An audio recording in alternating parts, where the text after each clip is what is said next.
Hi guys, so I am bringing you a video today all about vendor meals. I'll answer all of your questions, I'll give you as much information as I possibly can. The reason I wanted to do a video on this is I've actually done 2 blog entries, and I will link those down below if you're interested in reading those as well. But a video response is definitely more personal and it has more personality, and you can really get a feel for my tone and what information I'm strongly trying to convey, and just to make sure that you guys know I'm not being judgmental, I'm not trying to force my opinion on you, I'm really just trying to give you honest information here. So sometimes when you read things online, they can be misconstrued, the tone can be misunderstood. So I just want to make sure that I was able to portray this information exactly how I wanted to, and I just think it's kind of important to do that sometimes with some issues that can be a little more sensitive than others, and I really do think that vendor meals can fall into that category sometimes. So vendor meals. Most of your vendors at your wedding will require a meal.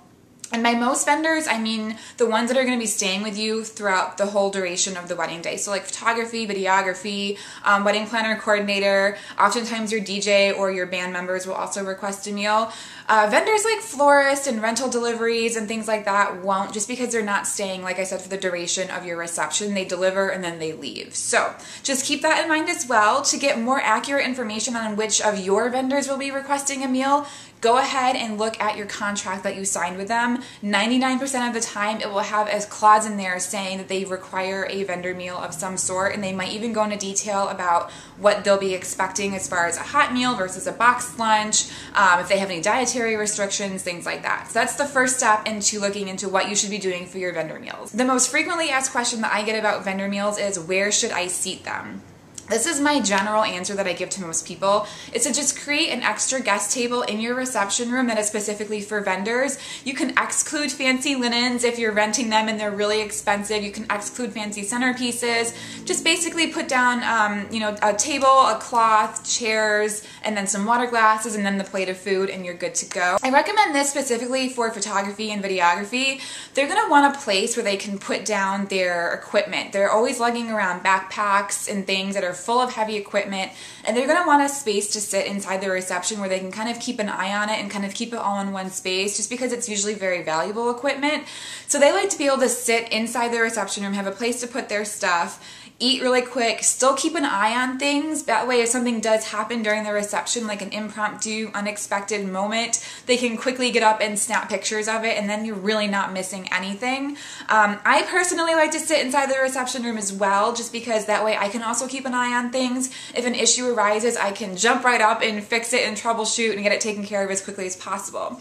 Sometimes, every once in a while, I work with a vendor that actually has mentioned they prefer being seated outside the reception room, like in the hallway outside, or maybe somewhere near the kitchen area, or if there's a separate cocktail hour area, they like to go sit in there, just because they like to have that like 10 or 15 minutes to really take a full break from everything.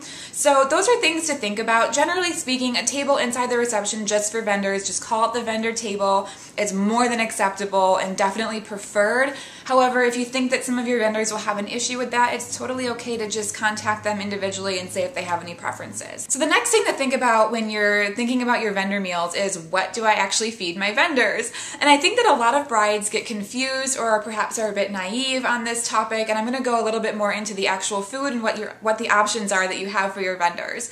Usually, as far as options, you have 2. You have a boxed meal, which is usually like a sandwich and chips and like a cookie, and then you can help yourself to like a soft drink or water at the bar.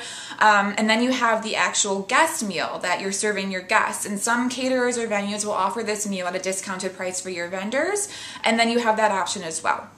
As far as what vendors prefer, I'm going to be completely honest with you and say that they do prefer the guest meal, the hot plated meal, just because it's more substantial, and it's probably easier to make everyone happy with a plated meal because there are a few different options.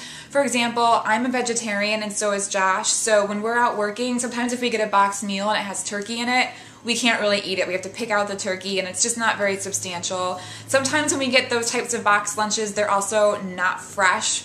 we've been in situations where we just basically haven't been able to eat that meal just because you could tell that it had been sitting out for a while. Maybe it was prepared a couple days prior. The salads that came as a side were really soggy. We've even had just sandwiches that the bread itself was really soggy, and it's just not really edible. And the reason I'm telling you guys this is because, like I said previously, I think it's really easy for clients to be naive about this. And I can say that because I personally was naive about this. When I was talking to my venue about ordering vendor meals, they gave me those two options. And I asked them, I was like, well, what do they usually prefer? And for some reason they said that they prefer the box lunch because it's more portable and they can walk around and carry it and still work at the same time. And I'm not really sure why they say that, because I never walk around eating my food, especially if it's a box lunch. I still have to sit down and eat it. I can't juggle my clipboard and my phone to keep track of time and a meal at the same time. So vendors really do like to sit down and eat their meal. Not sure why some caterers will tell people. I've had clients as well that say that their caterers that they think that vendors prefer box lunches, and that's just one of those things that I haven't really personally found that to be true. I'm sure that there are vendors out there that do prefer that, but generally speaking, most of the vendors that I work with do prefer a hot plated meal if at all possible.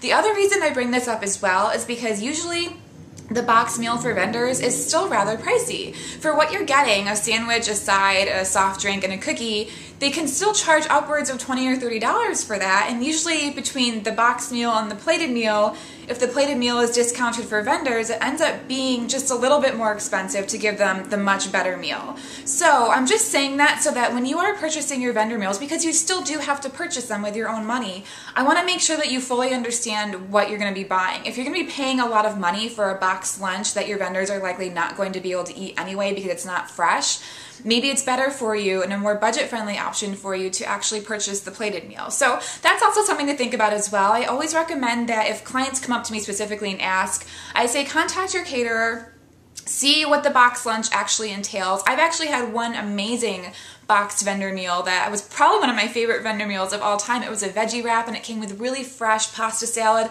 fruit salad, chips, and a cookie, and everything was homemade, and it was delicious, and I loved it, and I ate every last bite. But sometimes I've had the opposite spectrum where it's been really bad, and I just really wasn't even able to eat it. So that's something to keep in mind as well, and something that I always recommend that you look into. The next point I want to make is why most vendors will request a vendor meal at the reception. And this is kind of, like I said, it's a touchy subject. Some people are in the category that, you know, I'm hiring you to work, I'm paying you a lot of money, I shouldn't be expected to also feed you on top of that. That's the most common argument that I hear as well. So here's my response to that. A normal job that you work 8 to 9 hours Monday through Friday, you have a legally mandated lunch break. You have an hour set aside to eat, and you have that break available to you. Especially working a desk job, the difference between working a desk office job versus working on a wedding day is it's a very, very different environment. Wedding days are really incredibly stressful. They require physical labor for most people. I mean, even photographers and videographers and coordinators are running around in all kinds of weather. We're lugging around equipment. I'm lugging around my emergency kit and all of my files and just a bunch of stuff that I need to have around with me, like a bottle of water and all that stuff. And videographers and photographers are lugging around all of their equipment. It could be pouring rain. It could be really hot outside. There's just a lot going on. And there's also just the pressure of having everything perfect because it is a wedding day. So you do have that looming stress put on your shoulders as well throughout the day. So it's a very different environment, and even if you work in a more labor-intensive environment and you're using that argument, well, you know, I don't expect my employer to provide me a lunch or a dinner every day. It's different because even if you work, let's say, in construction or something, you still have a legally mandated hour lunch break for every 8 hours worked. So it's different than the wedding industry because we don't have a mandated lunch break. We are not able to step outside, you know, during your ceremony or what have you for an hour and eat a lunch. It's just not feasible for us. There's just too many things going on, and we wouldn't be able to properly do our job if we took an hour break. That would just be unacceptable in my book for me, for a vendor to leave that was responsible for covering the event. So in addition to that, even if we were to have that hour break to eat lunch or dinner, it's pretty much impossible to carry around a bunch of food with us. To really have a substantial meal, you'd have to pack something that would need to be refrigerated most likely. And there's just no way that we can carry around food with us, with all of our other stuff, keep it refrigerated, worrying about bothering the caterer to make sure that it stays out of the way of all of their food that they're preparing for the reception. We'd have to make a special trip over to where the caterer was anyway to put away the food. It just creates a lot of unnecessary complications, and so that's why vendors do expect a meal at the reception. It really just makes the most sense. They are working on average 8 hours. I usually work 10 to 12 hours, and that doesn't include travel time, so it is a very long day for us. So that's kind of the reasoning behind it, and I hope that does help to put things into perspective for you. The last point that I want to make is the other argument that I often hear. People will often say, well, I don't care if my vendors leave for an hour or so to go get food on their own. I'd rather they pay for their own meal than have me provide one for them. The argument for that is it's the same thing applies. I don't want to leave the event, especially during the reception, for an hour or more to go get food, just because I would be so worried that I would miss something, and if I wasn't there able to do my job, that would reflect poorly on me, and I would be heartbroken if you needed my services within that hour and I wasn't there. That would just be a nightmare situation for me, and as well as your photographers and videographers and DJs and things like that. It just doesn't really work. And the other thing too is that it's really hard to predict how long it actually takes to get food. If you have a wedding that's out in the middle of nowhere because you have this beautiful rustic location out in the woods or something, chances are there's not going to be a food place nearby that's going to be convenient for vendors to go out and get food.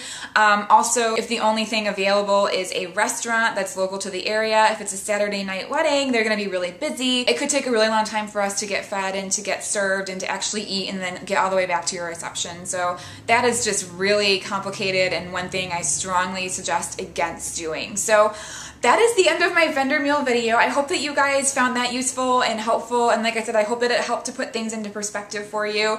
I was really hesitant to do this video just because I don't want to offend anyone, but I just wanted to put that information out there kind of to go along with those blog posts so you knew where I was coming from and that you had all the information as well when you're making your decisions, because it's best to just be informed, and I wish that I had a video like this that I could have watched, or blog posts that I could have read when I was planning our wedding. So that's it. If you guys have any questions, please leave them below. Otherwise, I will see you back here soon. Thank you. Bye.